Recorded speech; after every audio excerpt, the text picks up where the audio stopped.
오늘 우리가 읽은 말씀을 이렇게 보니까 하나님께서 에스겔 선지자를 통해서 이스라엘 백성들에게 수수께끼와 비유를 통해서 말씀하시는 것을 보게 됩니다. 네. 에스겔에게 직접 말씀을 입에 붙여주셔서 말씀을 전하기도 하셨고, 또 에스겔이 행동을 통해서 이스라엘 백성들이 보게 함으로 또 그들에게 하나님의 메시지를 전해주시기도 했습니다. 그런데 이번에는 수수께끼와 비유를 통해서 하나님께서 이스라엘 백성들에게 말씀하십니다. 수수께끼는 어떤 의미를 가지고 있습니까? 수수께끼는요, 어떤 사물을 빗대어 말해가지고, 비슷하게 말해가지고 그 뜻이나 이름을 알아맞히는 것이죠. 무엇에 대해서 설명을 해서 그 설명하는 내용을 맞추는 게 바로 수수께끼입니다. 그럼 비유는 무엇이겠습니까? 비유는 어떤 현상이나 사물을 직접 설명하는 게 아니라 비슷한 현상, 비슷한 사물을 빗대어서 설명해 주어서 이게 무슨 내용이구나, 이것이 무엇을 뜻하는구나 라고 하는 걸 깨달아 알게 해주는 말하는 방법 중에 하나가 바로 이 비유입니다. 하나님께서 이스라엘 백성들에게 말씀하시는데 수수께끼와 비유를 통해서 말씀하십니다. 왜 그럴까요, 여러분들? 왜 수수께끼와 비유일까요? 오히려 직접 말하는 게 더 확실하지 않을까요? 근데 여러분들, 에스겔서를 우리가 쭉 해서 17장을 지금 보고 있지 않습니까? 하나님께서 에스겔을 통해서 이스라엘 백성들에게 직접 말씀해 주셔도 들었습니까? 안 들었죠. 그들은 한 귀로 듣고 한 귀로 흘려버렸습니다.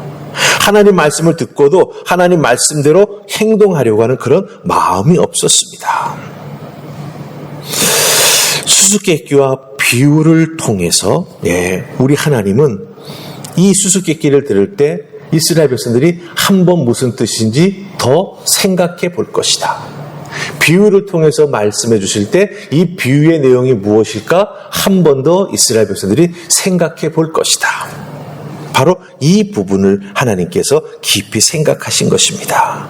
단순히 직접 말씀하시는 것 아니라, 그냥 단순히 꾸짖으시는 것 아니라, 수수께끼를 통해서 답을 생각하고 비유를 통해서 의미를 생각해 나아가면서 그 비유와 수수께끼를 듣고 있는 이스라엘 백성들 자기 자신의 모습이 어떤지, 하나님 앞에서 자기 자신들이 어떻게 신앙생활해 나아가고 있는지, 수수께끼와 비유 속에 담겨진 내용을 깨달아 알아서 자기 자신이 얼마나 하나님 앞에 죄를 짓고 있는가라고 하는 걸 깨달아 알게 하시고 회개의 기회를 주시기 위해서 수수께끼와 비유를 사용하고 계시다라고 하는 것입니다. 그냥 재미로 하시는 게 아니에요.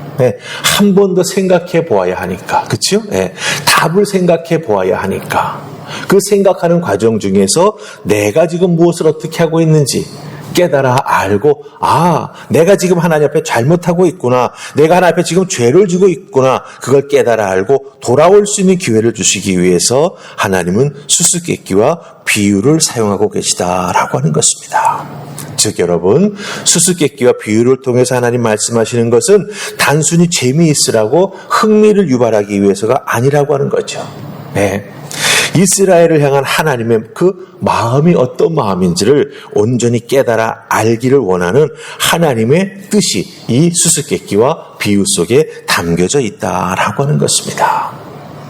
때로는 우리가 성경 말씀을 읽을 때 꼭 수수께끼처럼 우리에게 비춰질 때가 있죠. 그럼 한번 그 말씀이 왜 내게 수수께끼와 같은가를 한번 잘 생각해 보시기 바랍니다. 우리 하나님께서 그 말씀을 통해서 그 말씀의 의미를 한 번 더 깊이 생각해 보게 만드심으로 말미암아 나라고 하는 사람이 하나님 앞에 어떤 존재인지, 내가 어떻게 신앙생활에 나아가고 있는지를 깨달아 알 수 있는 은혜를 베풀어 주신다라고 하는 것을 꼭 기억하시고, 하나님 말씀이 수수께끼와 같을 때, 비유와 같을 때, 하나님 나를 사랑하셔서 생각할 수 있는 기회를 주시는구나, 이걸 깨달아 알고 하나님 앞에 감사하며 그 답을 잘 생각해보는 은혜가 있기를 주님의 이름으로 축복합니다. 아멘. 자, 그럼 이제 하나님께서 이스라엘 백성들에게 어떤 수수께끼를 내셨는가 우리 한번 말씀을 통해서 살펴보십시다. 우리 3절 말씀 그리고 7절 말씀입니다. 3절 읽고 7절로 갑니다. 자, 우리 먼저 3절 읽습니다. 찾으셨죠? 시작. 여호와께서 이같이 말씀하여 이르시되 색깔이 화려하고 날개가 날개가 크고 기치 길고 털이 숱한 큰 독수리가 레바논에 이르러 백향목 높은 가지를 꺾되. 자, 7절로 갑니다. 자, 시작. 또 날개가 크고 털이 많은 큰 독수리 하나가 있었는데 그 포도나무가 이 독수리에게 물을 받으려고 그 심어진 두둑에서 그를 향하여 뿌리가 뻗고 가지가 퍼졌도다. 아멘. 자, 3절과 7절을 읽었습니다. 독수리를 묘사하는 내용을 보니 같은 독수리가 아닙니다. 예, 독수리 크고 이런 건 비슷한데 그 디테일에 있어서 자세한 내용에 있어서 조금 차이가 나는 것을 보게 됩니다. 3절은 색깔이 화려하다라는 표현이 있는데 7절에는 그런 표현이 없어요. 그렇죠? 그러니까 두 독수리가 같은 독수리가 아니다라고 하는 것입니다. 두 마리 독수리 비유를 말씀해 주고 계시는 것이죠. 예. 남유다의 불신앙, 하나님을 향해서 한 마음을 가지지 아니하고 두 마음을 가진 결과가 어떻게 되는가, 그것이 어떻게 비극으로 끝나는가라고 하는 것을 이 비유, 두 마리 독수리 비유를 통해서 우리 하나님 보여주고 계시다라고 하는 거예요. 3절에 보면은 큰 독수리가 백향목 높은 가지를 꺾습니다. 그렇죠? 여기서 이 독수리는요, 큰 독수리는 어떤 나라를 지칭하냐면 바벨론의 느부갓네살 왕을 상징합니다. 그럼 백향목은, 그 높은 가지 백향목은 누구를 의미할까요? 바로 바벨론의 느부갓네살 왕에 의해서 멸망을 당하게 되는 유다왕 여호야긴을 가리킵니다. 네. 그럼 7절에 나오는 또 다른 큰 독수리는 어떤 의미를 가질까요? 예. 이 유다가요, 바벨론을 견제하기 위해서 하나님은 바벨론의 포로로 잡혀가야 된다고 말씀해 주셨거든요. 근데 그 하나님의 말씀을 듣고도 이 이스라엘 백성들은요, 그렇게 하지 않았습니다. 어떻게 해서든지 바벨론의 공격에서 살아남으려고 또 다른 강대국을 의지합니다. 그 바벨론에 맞서서 싸워서 자기들을 지켜줄 수 있는 그 나라를 선택하는데, 그 나라가 바로 어떤 나라냐? 애굽이라고 하는 나라를 선택합니다. 네. 성경에 보면 이게 다 나와 있어요. 바벨론을 피하려고 다른 큰 강대국 애굽을 선택합니다. 근데 애굽이 어떤 나라입니까? 이스라엘 백성들 노예로 부렸던 나라입니다. 그렇죠? 네. 그 애굽에서 노예 생활하다가 탈출해 나오려고 할 때 끝까지 추격해서 죽이려고 했던 나라가 바로 애굽이라고 하는 나라. 근데 이 나라가 망하게 될 때 이 애굽을 의지하려고 했다라고 하는 것이죠. 그러니까 겉으로는 바벨론을 상대할 수 있는 더 강대해 보이는 애굽을 의지해서 현재 어려움 바벨론을 벗어나려고 했다라고 하는 것이에요. 근데 여러분 나중에 잘 성경을 읽어서 살펴보시면 애굽은요 전혀 이 유다라고 하는 나라에 도움이 되지 않습니다. 네.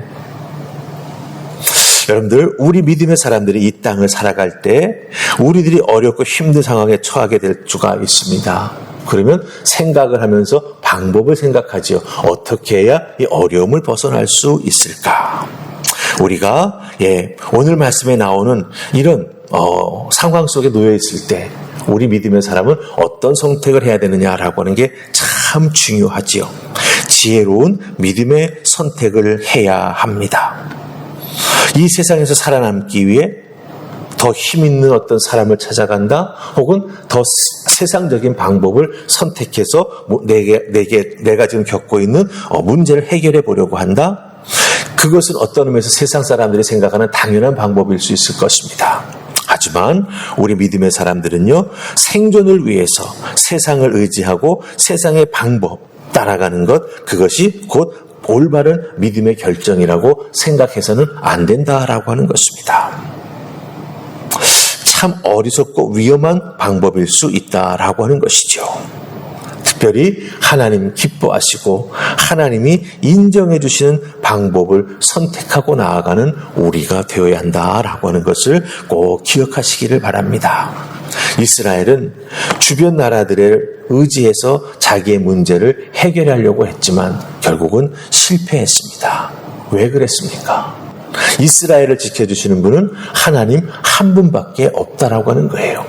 이스라엘을 지키시는 분은 졸지도 주무시지도 아니하는 하나님 한 분밖에 없다라고 하는 거예요. 그런데 이스라엘은 하나님을 의지하지 아니하고 다른 나라를 의지하려고 했다라고 하는 것입니다.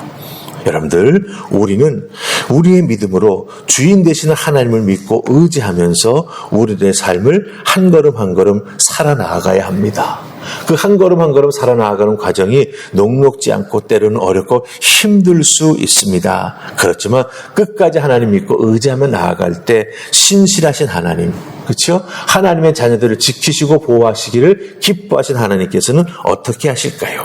그렇게 하나님 믿고 애쓰는 우리를 보시고 선한 결과가 맺어질 수 있도록 우리를 이끌어 주시고 보호해 주신다라고 하는 것입니다.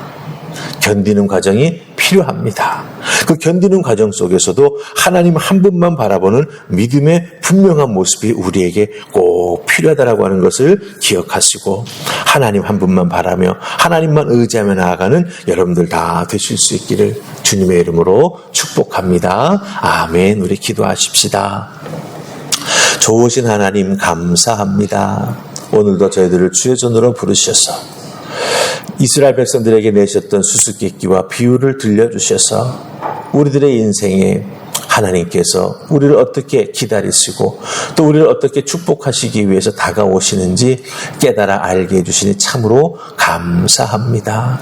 주님, 말씀 안에서 길을 얻는 저희가 되게 하여 주시옵시고 하나님 주신 말씀 안에서 힘을 얻는 저희가 되게 하여 주시옵시고 하나님 말씀을 깊이 묵상할 때 지혜를 깨달아 하는 우리가 되게 하여 주셔서 하나님 이스라엘 백성들처럼 어리석은 결심하지 않게 하여 주시고 어리석은 선택하지 않도록 주여 도우시고 우리의 육신이 힘들 수 있지만 믿음의 길, 지혜로운 길을 선택하며 나아가는 우리 모두가 되게 하여 주시옵소서. 아버지 함께 해주실 때 견디어내며 이겨내며 마침내 하나님의 은혜와 축복을 더듬는 우리가 될 줄 믿사옵고 예수님 이름으로 기도하옵나이다. 아멘.